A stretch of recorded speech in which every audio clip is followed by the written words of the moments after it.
My name is Reverend Mohammad, and I'm originally from Iran. As my name suggests, I come from a Muslim family. My father was part of the mosque elder, and my mom still is very strict Muslim. I started my Islamic duty when I was 5, namaz, roza, and being in the mosque for most of my youth and adulthood. There was something happening in my life which I had to leave the country and became asylum seeker. And through my journey, I end up in an Iranian pastor house in Paris. They loved me like their son. And they gave me the message of Christ. I felt whatever they have is in front of me. They don't hide anything. It was a small apartment, if I remember, 2 bedrooms and 4 of them. But they empty one room for me alone, and 3 of them cramped in one room. The meal we shared, it wasn't like you sit there, we sit here. We are sitting around the table. And most importantly, I think they treat me as a human being, not a stranger. Hospitality in Iranian culture is very strong. You normally do whatever it takes to take care of your guests. But they didn't do it really.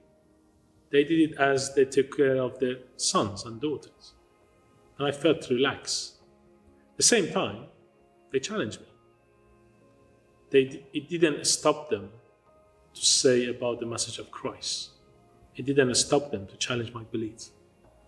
It didn't stop them to say in a loving way, think again.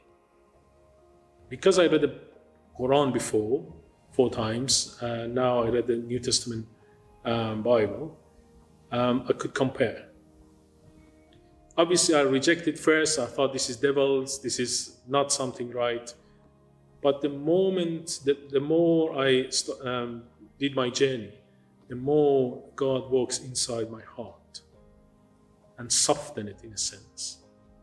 So, at the same time, the Home Office refused my case, and I was worried I will be deported.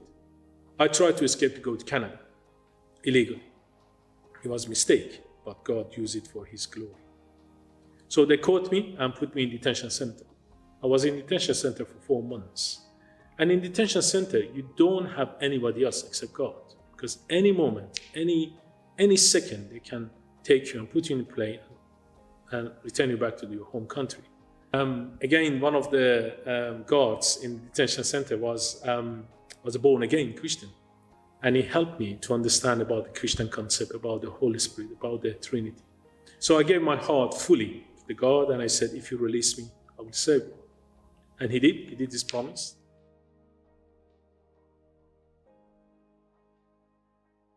I think coming from Islamic background, praying 3 times a day, or 5 times a day in some sense, and then doing some ritual, some prayers in different languages, washing of yourself, and so on. The mentality of the legalism, when you come to the church and see the freedom, is a shock. How do they respect God? How do they clean themselves? The holiness. Even the liturgy, as I said in Birmingham, I went to the church, and the church used a lot of liturgy. And I thought, standing up, sitting down, using the liturgy is useless. But then the more I understand about Christianity, the more I involve with the church, I realize actually the liturgy and the culture of worship is very, very helpful. And that structure, probably called liturgy, help us to be involved with the worship. But at the beginning it was difficult, unless somebody explained it to me.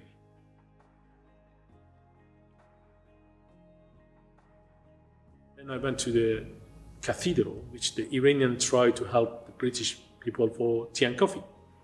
And there are lovely, lovely ladies over there giving tea and coffee. And the young Iranians wanted to help. They couldn't speak English. So they tried to grab, for example, the kettle or the glasses and clean them.